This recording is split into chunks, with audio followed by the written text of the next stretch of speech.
Ces grappes, déjà prometteuses, et ce terroir des rives du Cher donneront bientôt naissance au nouveau millésime de Quincy. Un vin frais et vif qui partage avec le Champagne et le Châteauneuf-du-Pape le privilège d'avoir été l'une des premières AOC françaises. C'était en 1936. Il y avait beaucoup de travaux faits main. Chaque vigneron était un petit peu polyculteur parce que tout le travail se faisait avec un cheval. Avant, vous travailliez tout avec une charrue, alors le dessous du rang, il fallait tout le faire à la main. C'était un travail monstre, ça. Raymond a aussi bien connu les années difficiles d'après-guerre, où les jeunes préféraient partir à la ville que de travailler courbés dans les vignes de Quincy.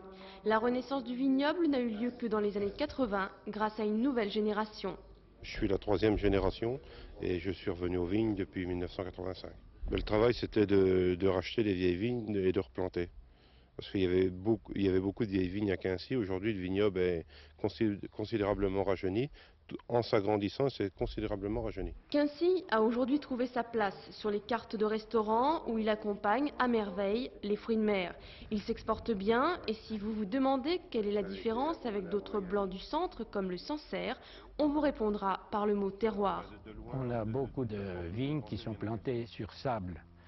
Alors le soleil, par réverbération sur les petits grains de sable qui font glace, le raisin prend autant de soleil par en dessous que par-dessus. 100% blanc, 100% cépage Sauvignon, c'est dans ces conditions que le président Albert Lebrun signe à l'AOC de 1936. Mais à Quincy, on ne désespère pas d'obtenir enfin une appellation pour le rouge et le rosé. Parole de vigneron.